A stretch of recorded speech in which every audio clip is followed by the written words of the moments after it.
mga igsoon. So this time manindog ta as we read Proverbs chapter 29 verse 2. Thank you Pastor Johnny, ang dako nga pribilehiyo. And atong tun-an mga igsoon ang usa ka verse. Proverbs 29 verse number 2. Proverbs 29 verse number 2. All together, ready, read. When the righteous are in authority, the people rejoice. But when the wicked beareth rule, the people mourn. Atong balikon pagid pagbasa, louder. Ready, read. When the righteous are in authority, the people rejoice. But when the wicked beareth rule, the people mourn. Let us pray. Ginoong Diyos, salamat sa kadaugan, sa morning service. Salamat Ginoo sa imong pulong nga nawali. Because Lord, muna ang mong gikinahanglan Ginoo in order to fulfill our spirit, our appetite. And Lord, salamat sa pagpadayon Ginoo, labi na sa imong katawhan. And we thank you Lord, labi na sa kinabuhi sa imong pastor. And Lord, I pray that sa muang pagpadayon karon, nga ikaw gyud ang mahimaya sa mong tunga. We praise you Lord for giving us a godly leader. We praise you Lord, we glorify you Lord for giving us a Pastor Johnny. And Ginoo, I pray that this message Lord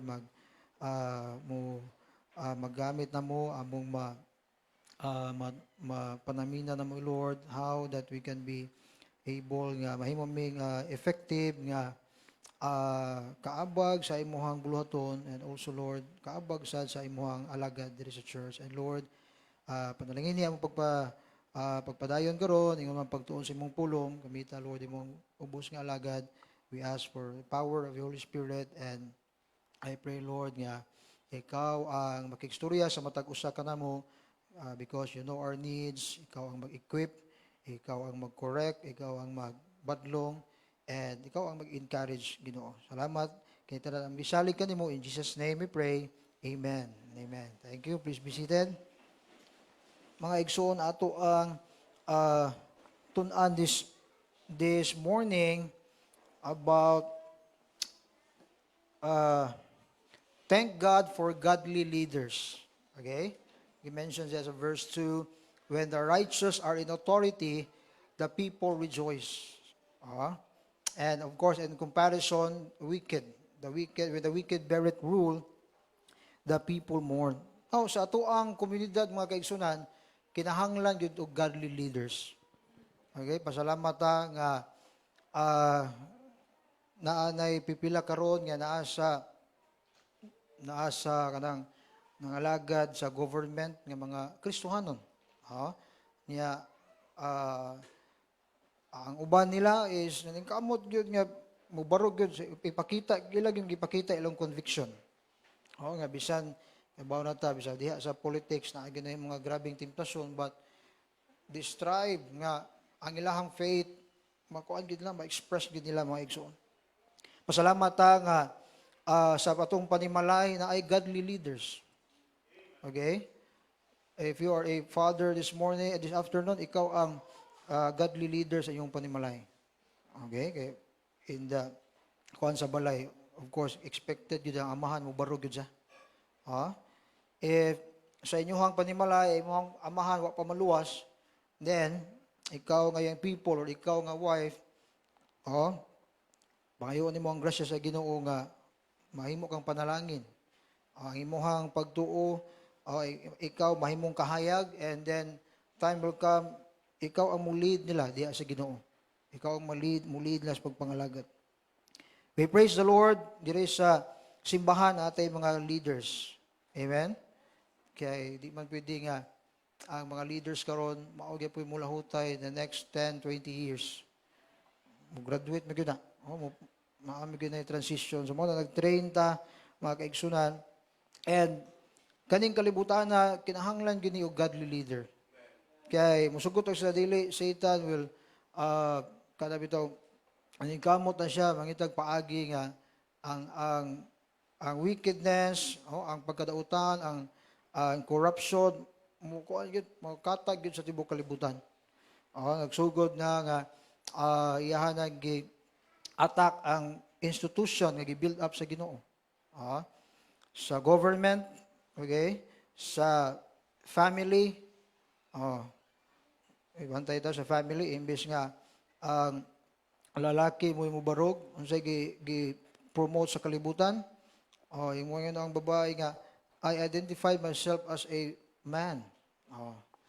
And mga ingon sa Genesis ba? Sa Romans, tungod na sa kadautan sa tao. Okay? And sa church, mga kaigsunan. Now, in order nga ato ning matagaag emphasis ang verse, kuha tag comparison sa duha ka leader sa Bible, sa Old Testament. And maybe maingon ta, these are two unlikely leaders nga kuha na tog base, pero they have the same level. They have the same position, mga kaigsunan, nga kung atong matun-an karong hapon, makita na to gyud nga wala magi-imposible sa Ginoo. Unas tanan, ato i-compare ang duha ka Pharaoh sa Old Testament. In Genesis, Exodus ta una. We need to understand nga in order nga ma-appreciate nato ang godly leaders nga gibutang sa Ginoo sa atong kinabuhi, atong tan-awon kung unsa ka pait kung naatay wicked leader. Exodus chapter 1 verse 8. Kaya anak man na, sometimes di na to ma-appreciate ang tao ang sa kabutan kung di ta maka-agi or makasugat o opposite nga klase. Exodus chapter 1 verse 8, na hinumdum sa life ni Moses. The Bible says,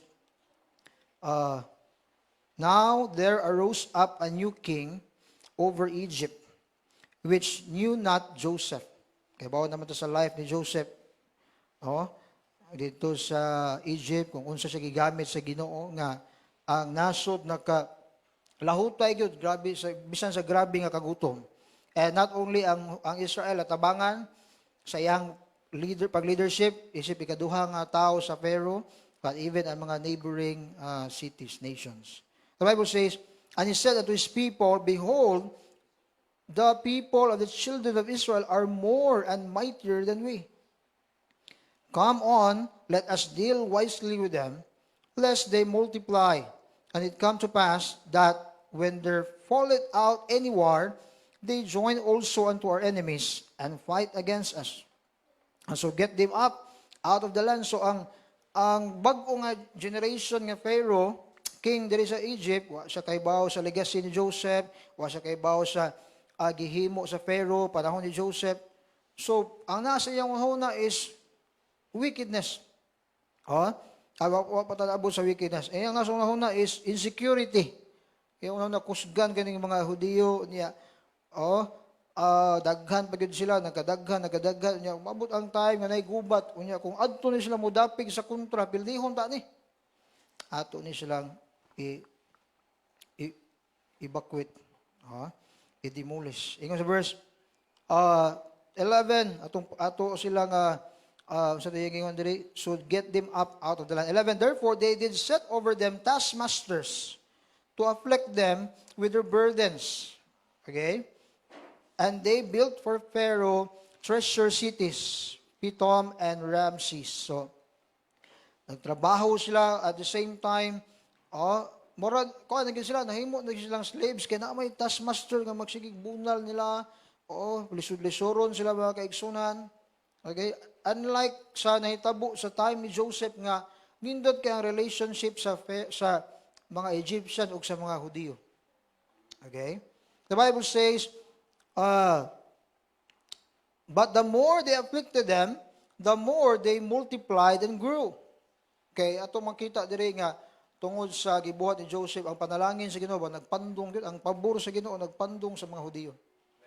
Mao na nga bisag unsaon sila sa wicked king, ang Ginoo nagbless. And they were grieved because of the children of Israel. Nagkasamot, kasuko ang mga Hudiyo, ang mga Egyptian, labi ng Pharaoh. And the Egyptians made the children of Israel to serve with rigor. And they made their lives bitter with hard bondage, in mortar and brick, and in all manner of service in the field. All their service wherein they made them serve was with rigor. So, ang tanan nga hard labor dito gid gihatag gibubo gid nila sa mga Jews. Kanya kanira ba mga Hudiyo, they are kuan sila mga best builder ni sila, di ba? Ingon dire treasured cities ilang gitukod, Pithom, Ramses, no? Kanang mga makita nimo sa mga tourist spots sa Egypt, makita nimo sa postcard sa internet, dako kay kabahin ng mga Hudiyo na. No? Ya, usay mo gawas sa mga conspiracy theories la alien man naghimo na. No?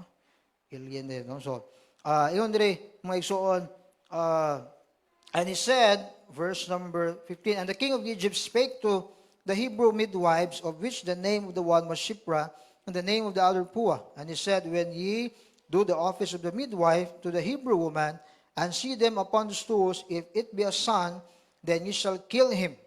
But if it be a daughter, then she shall live. So diha na nagsugod ang pagka-wicked, dautang niya mga igsuon, para dili pagin managhan ang mga Hudiyo sa pagpanganak palang daan. Patyo na. Okay, babae lagi buhion. But the midwives feared God and did not as the king of Egypt commanded them, but saved the men, children alive.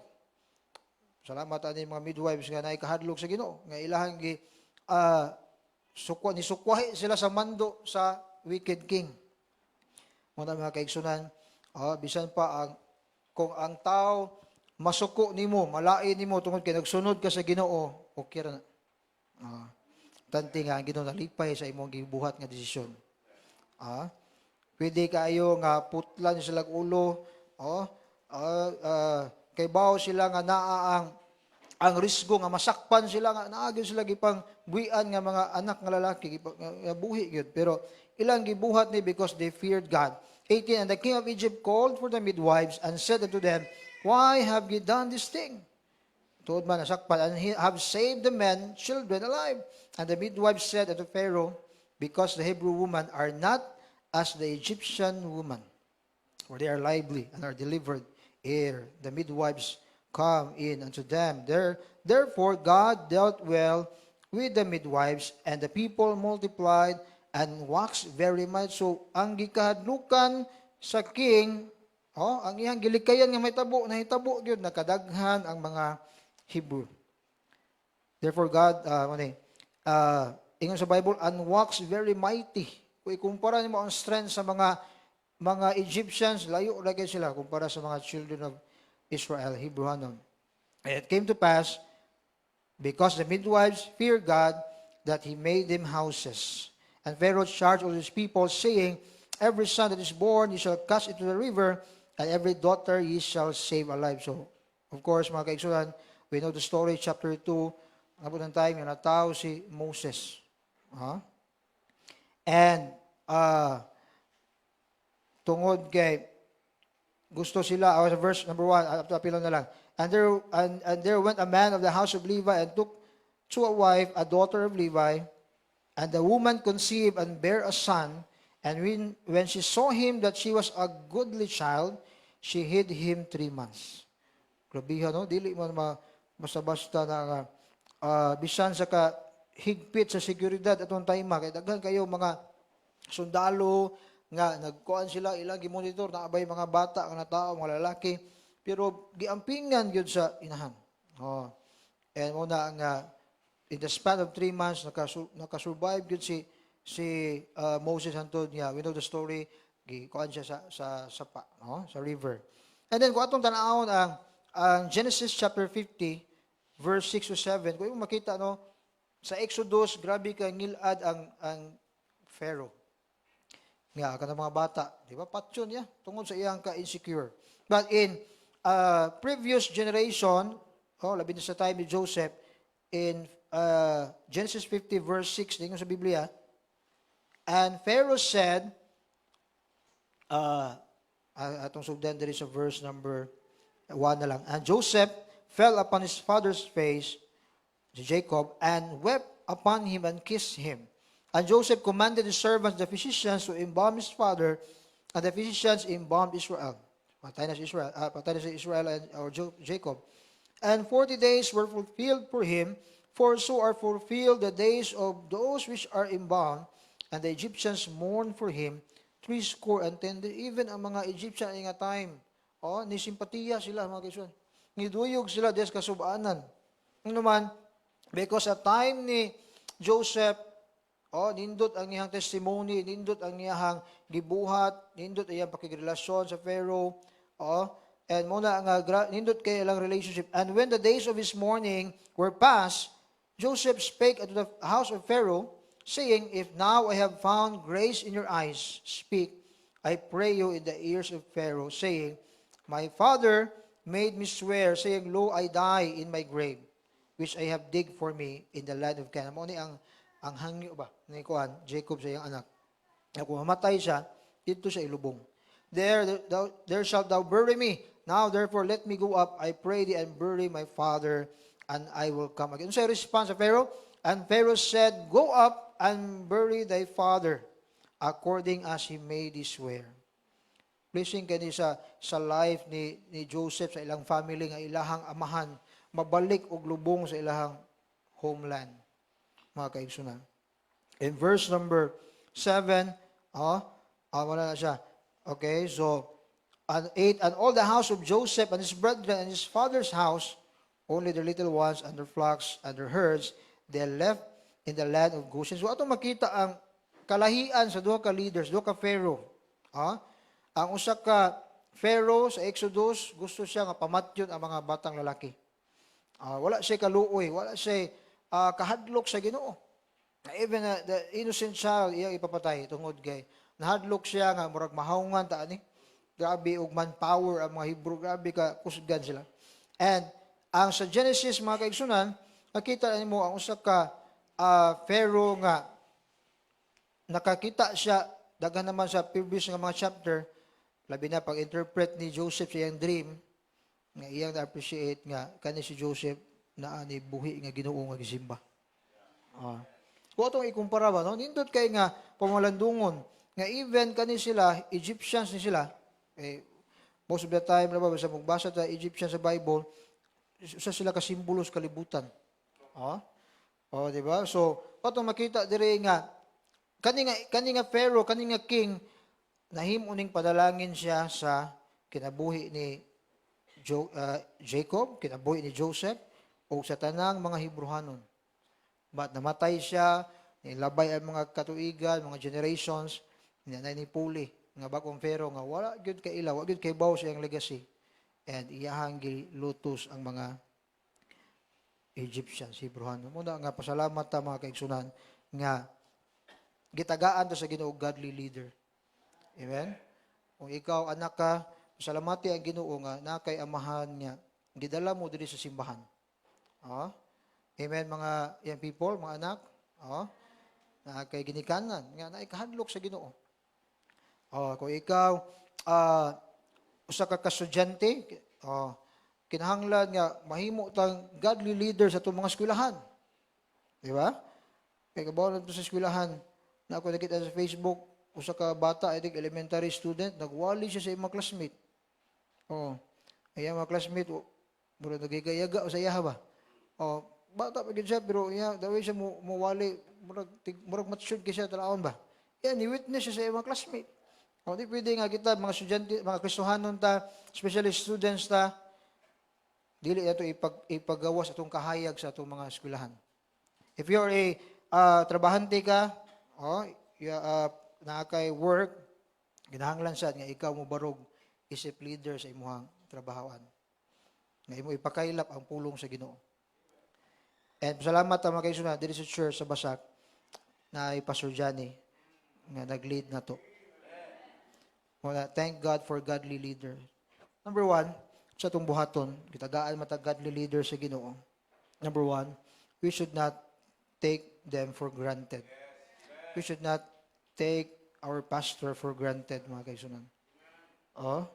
Usahay ang Kristohanon, ang membro, nahuna siya, okay raman sa pastor, kay always man nag-smile, always man na ready or encourage, atong lang labay-labayan, di na ito kumustahon. Di ba? Usahay, likayan pa na ito, mga kaigsunan. Nas pastor, labi na small, nas pastor, arita agis kayo. Mga kaigsunan, let us pray for our pastor. Let us pray for our godly leaders, mga kaigsunan. Dili na to sila i-take for granted nga, kana bitong, di na ta makahinumdum ba nga, lisod kayo na, di ba, dati kinaiya nga, kung ang tao mawala na sa itong kinabuhi, di na ta makahatag og grabe nga appreciation. Di ba? Na ay usa ka kuan lalaki katulisan. Nanulis siya karon kay biniluay og pusil sa pulis, namatay man siya. Gi-interview ang mga labwas, ingon ang labwas kato siya buutan kitong anak kato, buutan kitong silingan. Yan nanulis gud, notado day kay nga tulisan, di ba? Ang uban gitawag sila sagbus katilingban. Pero gi-appreciate gyapon kay sa diyang buhi pa buutan ko no. Di ba no? Let us honor our godly leaders. Amen? Ako na pasalamat ko sa Ginoo kay sa grasya sa Ginoo ang mga katawhan dinhi sa Basak nakatuna unya nagpadayon gyud sa pag-ampo sa ato ang pastor o nagpadayon nakatuna sa pag-support sa atong pastor. Amen? Atong padayonon mga kaigsunan.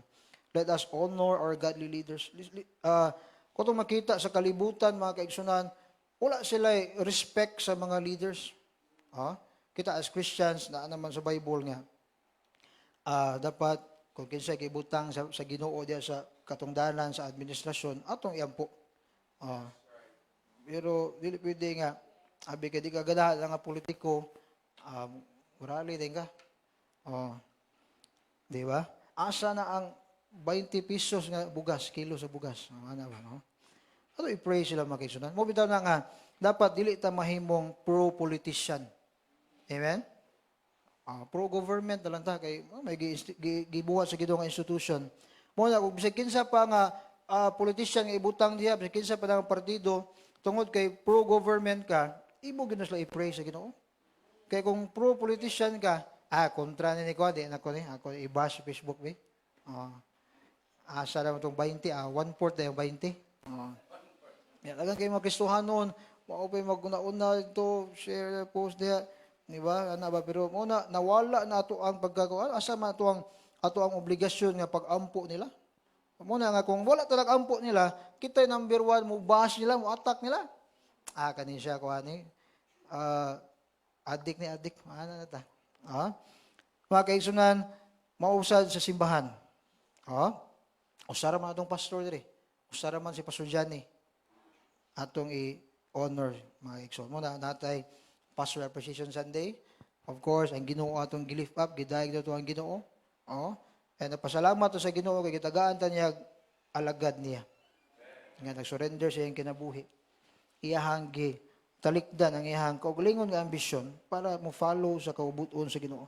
Let us recognize their authority. Nakita ko sa walo ni Pastor kaniya, di ba? Kana lang pagtawag ni mong pastor, importante na kaya na mo tambong may usahay ka ng mga meeting, labi na yung makasagol. Moro na ilang tawag, pas, or tor. Di ba? So, kada lang nga pastor ko, tingnan mo sa Bible, and I will give you pastors according to my heart. Kompleto gina sa Bible yan. Usahay, lang. Di ba? Dito sa mga bata dito sa Inganyo, naagi po na pas, mga naagi po. Pero pas mo ba? Di ba? Muna ang atong tudluan, ayaw lang pas, pastor lang. Okay? Kada lang daan, imong acknowledge iyang position, iyang authority. And then, of course, kung naay mga, siya man ato ang leader dili sa local church, kung naay mga isulti si pastor, atong i-follow mga kaigsunan. Dili pwede, naminaw ta dire, lapos na pigas dunggan, nigawas na to, so kuhay atong gibuhat sa iyahang gi-lead na to dire. Diba? Pingan pastor na, okay, anniversary ta, atong binyo sa to pastor, sa binyo bago, Villa Vista. Sa to? Okay, ingon ka, adto ko mo tambong sa Marigondon, kay dito mo to nag-anniversary sa una. Tuman mo ang gisugo nga binyo sa pastor, kay simple lang ba? Adto jud ka sa lain kay gusto ka ikay matuman. Manapa jud ka kuyog mo adto sa anniversary sa Marigondon. Di ba? let us recognize their authority. Usahay ang Kristohanon, ang membro ilang nahuna kaning mga kuan ni pastor puro gilisod-lisod ra man kuan. Mga kaigsunan, ang pastor nagampo na sa matag membro. Kanya tingali ang mga guidance, ang advices nga atong madungog tingali sa pagkaron di pa ta kasabot. Kay say naamatay na murag natabunan ta diri ba. Sometimes nagtabon diri pride. Sometimes nagtabon diri sakto man ko. Anong iya akong gitudluan? Muna mga kaigsunan, kung tinuod ka nga imong gi-honor ang Ginoo sa imong kinabuhi, imong gipasalamatan ang Ginoo nga naay godly leader, dapat kabalo ta maminaw and mo recognize ilang leadership sa atong kinabuhi. Kaya ang ending ra ba kung mo disobey ta or mangita taglain nga advice, manawag ra pud pastor, tabangi ko i-pray ko pastor kay mo nakahitabo sa akong kinabuhi. Pero sa sildanan pa lang gisultian na ta. Gigayda na ta nya naghimo man tag atua. Tingali dito ka naminaw ni Noykulas, dito ka nagpatambag sa lain, amo na ni resulta nagkalisod ta nya mubalik na kay punta sa pastor. Sa godly leader, pastor, i-pray ko. Ona, yan na lang kasimple mga kaigsunan. Number 2, we should not underestimate our godly leaders. Mga kaigsunan, maybe ang leader sa usa ka local church, maybe more ni iyang educational attainment. Itabo na sa muang batch na ay ni eskwela nga, I think elementary lang siya kutob. Kaya katong time, di pa man kayo strict niya. Tungod lagi kay na ay desire nga mo follow sa Ginoo, mo obey sa calling sa Ginoo. O di lahot ni padayon gyud. Amang gani nagpastor nga wala gyud nag-eskwela Bible school. Pero dili na basta-basta nga imo lagi underestimate ba kinsarabang ka, no? Ana ba? Unas tanan gitawag sila sa Ginoo. God called them. Dili kami mga pastor dili mi mulahutay sa ministry kung usa sa timailhan po nga gitawag jud sa Ginoo sa grasya niya mulahutay jud mo padayon jud sa ministry. Kay magguilty man ka kung muundang ka niya gitawag ka sa Ginoo ni surrender na ka sa imong kinabuhi niya moingon ka mo atras lang ko. Di ba? Gitawag sa Ginoo. Di basta-basta na nga panawagan mga kaisog. Lahi ang calling to go to Bible school. Lahi ang calling to go full-time in the ministry. Daghan kayo nag-forward sa Bible school. Pag-graduate nila, lahi ilang calling. Ubahan to be, kuhaan gyapon abag sa simbahan, professionals. Lahi ang calling sa pagkapastor mga kaisunan. Dili na ito basta-basta nga ato lang i-underestimate sila. God equips them. Dili may perfect, dili may kahibalo sa tanan, but little by little ang Ginoo nagtudlo na mo. Naghatag na mo guidance, pagwali, and throughout the year na mga experiences nga makuhaan o pagtulunan niya mo na nga diha magikan mga advices ba. Una nga pasalamat nga sa grasya sa Ginoo sa kataas nga kaduigan, sa kadaghan sa mga kalisdana atong pastor nagpadayon. Daghang mga kaigsunan nga pwede mahimong temptasyon, mga kasakit nga pwede imuundang. But sa grasya sa Ginoo ni barug. Daghan ang mga pastor nga nausab na mga doktrina. Nitalikod na sa ato ang gibarugan nga doktrina pero una pasalamat nga kitagaan tag godly leader sa Ginoo. God empowers them. Mga kaigsunan, himuno sa Ginoo ang ilang limitation mo na bitaw nga naamay mga limitation ang mga leaders, mga pastor pero let us realize nga naay Ginoo nga moay mo feel nila ana. Diba? Di man tanan mahimo sa pastor kay limited ra man mi. Naa gani instances nga pasalamat mi nga naay mga certain members nga naay certain abilities nga gibutang di sa Ginoo kay among appreciate nya mahimo silang kaabag sa ministry. Kaya we cannot do it all. Dili pwede nga mahimo ka one-man band. Kita mo na sa internet, no? Na siya gihigot na string sa iyang tiil, nga tindak niya, mubundak diri sa drum, sa luyo. Nga, napoy guitar, napoy siya, flute. One-man band ba? Lisod ka na mga kaisunan. Na sa Bible, in the life of Paul, naay mga limitations si Paul. Pero naay grasya sa Ginoo nga gihatag sa iya.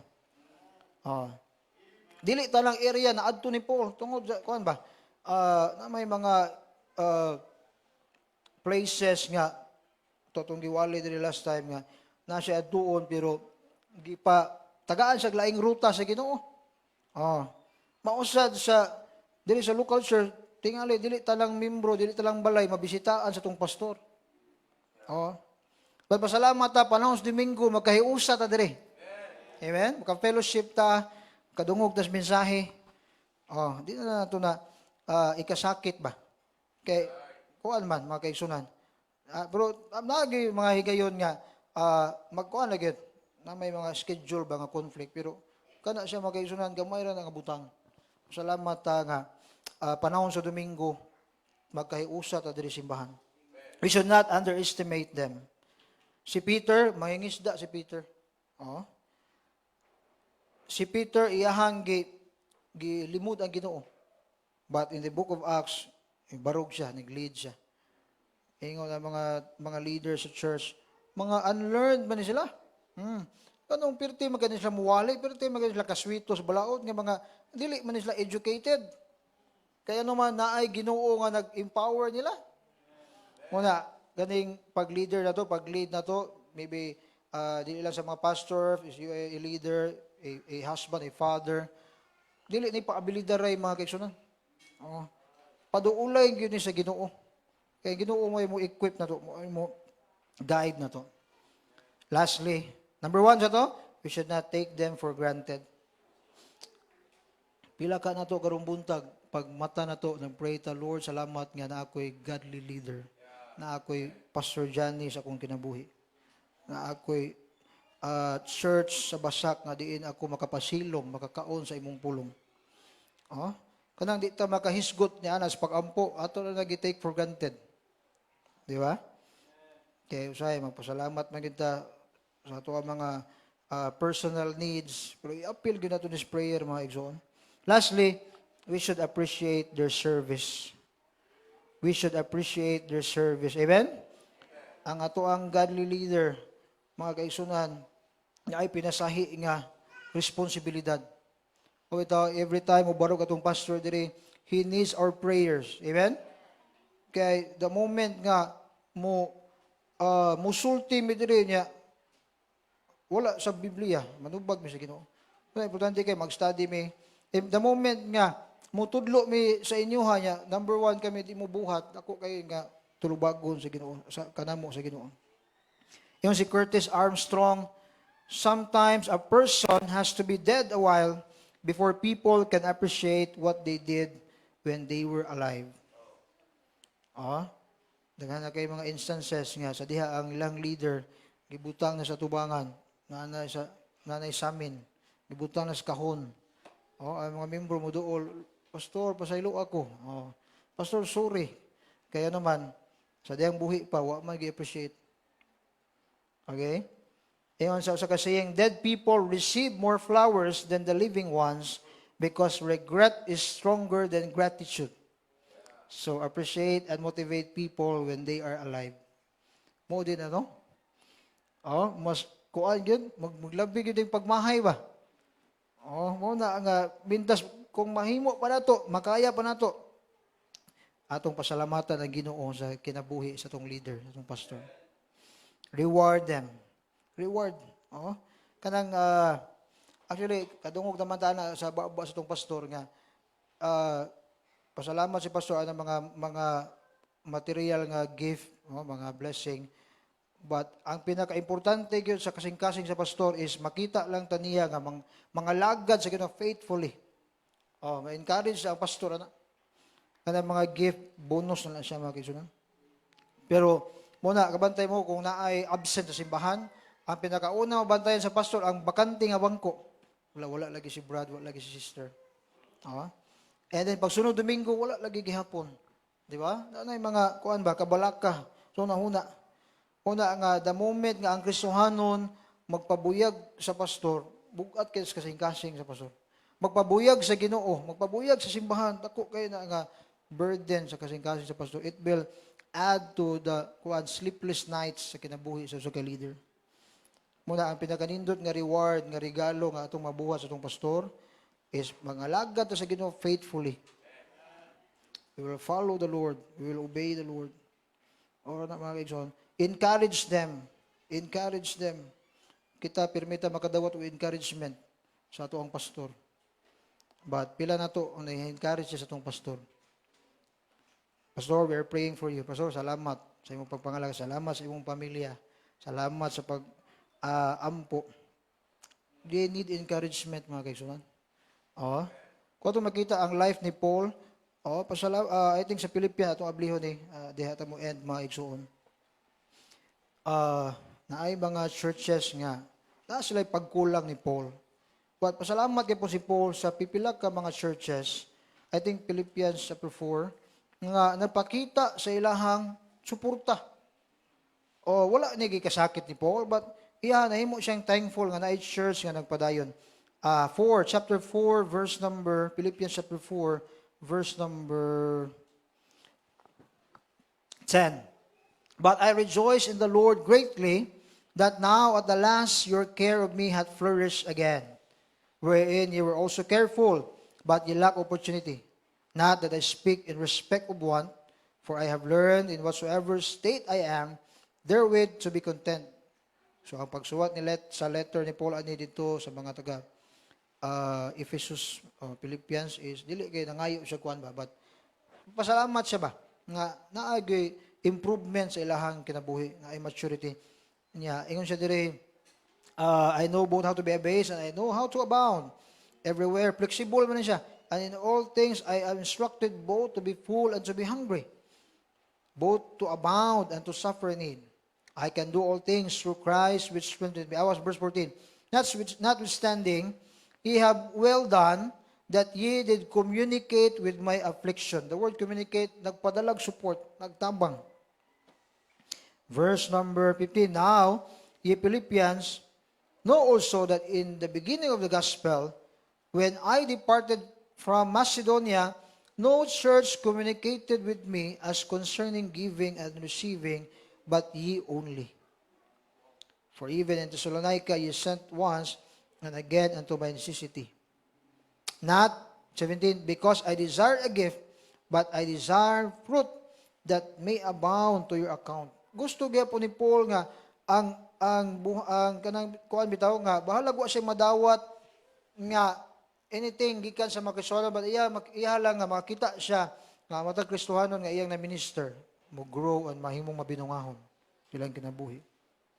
Iyaw mo na mga kaisun, that is a very selfless attitude. Muna yung sa Biblia. But I have all and abound. Okay, ang Ginoo man niya gisaligan. I am full. But still na ay mga gipanggamit ang Ginoo. Having received of Epaphroditus the things which were sent from you, an odor of a sweet smell, a sacrifice acceptable, well-pleasing to God. Mga igsuunan, be a Epaphroditus sa kinabuhi sa itong pastor. Not only a messenger ni siya, mahimo ni siyang encouragement, mahimo sa nga mga Christian sama sa mga Kristohanon sa Philippi. And in sa Biblia, unsay desire, unsay prayer ni Paul sa ila, but my God shall supply all your need according to His riches in glory by Christ Jesus. Mga kaisunan, way tinguha ang ang tinguha sa usa ka leader, sa pastor, sa godly leader is that ang people, ang tao nga gipiyal sa Ginoo sa iyaha, mulambo. Matagbo ang panginahanglanon, mahimong mabinungahon, mahimong panalangin sa uban. Mga kaisunan, what is selfless attitude and desire? In conclusion, the world worships and blindly follows ungodly and unrighteous leaders. O imo makita, no? Daghan gyapon sa kalibutan karon, mosunod gyapon sila sa wicked pharaoh. Katong gamiton nga example lang atong illustration kaniya. Dictators, na mga country, mga for example, sa usa ka Korea, kay bawo na mo asa na tapit, ang ilang leader giila nila nga Diyos. And naapoy mga cult dito nga ilang gitawag ang ilang leader nga Ginoo. Balo na mo asa nga part sa Korea. Mo tanawon sa internet na mga maybe katawanan kayo nga mga facts, but nabutahan sila mga igsoon. Kani Ginoo ni siya kay di ni siya kuan, di siya molibang kuno. Wala kuno'y pusod, unsa pa na daghan kay mga kuan ba. Nya, muna ang iyang pulong grabe kayo og kuan kay ila mag-iisip nga kanang leader nila, kanang ilang nagkumad nila, nagdiktador diha, Ginoo na muna nga tagaan gyud na grabe kabugaton. But they have been following blindly those ungodly leaders. But thanks be to God for giving us the privilege to serve and rejoice with a godly leader. Amen? Dako kay panalangin nga sa itong pagpangalagad sa Ginoo, kuyog dato atong mahal nga pastor. Guide na to. Are you thankful nga naatay pastor? Praise the Lord. Thank God for godly leaders. Let us pray. Ginoon